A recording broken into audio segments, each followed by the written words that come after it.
আজি আমাৰ অসমৰ সাহিত্য সংস্কৃতি শিক্ষা স্বাস্থ্য আদি বিভিন্ন দিশৰ সৈতে জড়িত ধৰ্মীয় সংখ্যালঘু সম্প্ৰদায়ৰ প্ৰায় 150 জনতকৈও অধিক প্ৰতিনিধিৰ সৈতে দীৰ্ঘকালীন সময় আমি আলোচনা কৰিলোঁ। এই আলোচনাত মুখ্যতঃ আমাৰ অসমৰ খিলঞ্জীয়া মুছলমান সমাজৰ সমস্যাৰাজিৰ বিষয়ে আলোচনা হয়। তেওঁলোকৰ সাংস্কৃতিক পৰিচয়, স্বাস্থ্য, শিক্ষা আদি বিভিন্ন দিশ এই সভাত খৰচি মাৰি আলোচনা কৰা হয়।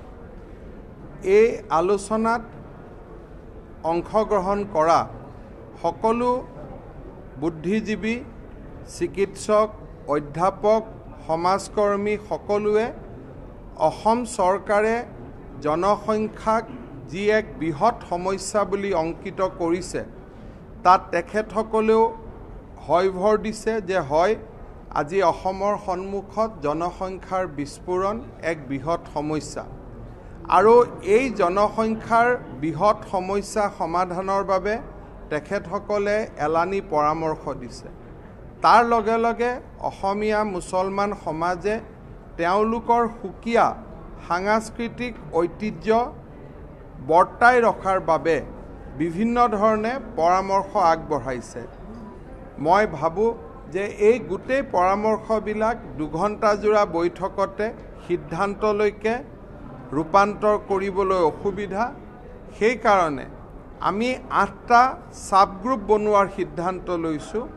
এটা সাবগ্ৰুপে হেল্থৰ ওপৰত কাম কৰিব, এটা সাবগ্ৰুপে এডুকেশ্যনৰ ওপৰত কাম কৰিব, এটা সাবগ্ৰুপে স্কিল ডেভেলপমেণ্টৰ ওপৰত কাম কৰিব, এটা সাবগ্ৰুপে মহিলা সবলীকৰণৰ ওপৰত কাম কৰিব, এটা সাবগ্ৰুপে কালচাৰেল আইডেণ্টিটিৰ ওপৰত কাম কৰিব, এটা সাবগ্ৰুপে পপুলেশ্যন ষ্টেবিলাইজেশ্যনৰ ওপৰত কাম কৰিব। এই ধৰণে 8টা সাবগ্ৰুপে অহা 3 মাহ কাম কৰিব। তেখেতসকলৰ কমিউনিটিৰ ভিতৰৰ পৰাই এই সাবগ্ৰুপ কেইটা বনোৱা হ'ব আৰু তাৰ পিছত এই গোটেইকেইটা সাবগ্ৰুপৰ ৰিকমেণ্ডেশ্যনবিলাক আমি একেধৰণে সমাহিত কৰি অনাগত 5 বছৰত এটা ৰোড মেপ বনাই সেই দিশত আমি কাম কৰিবৰ বাবে আমি চেষ্টা কৰিম। আজিৰ আলোচনাৰ সাৰমৰ্ম এইখিনি আছে।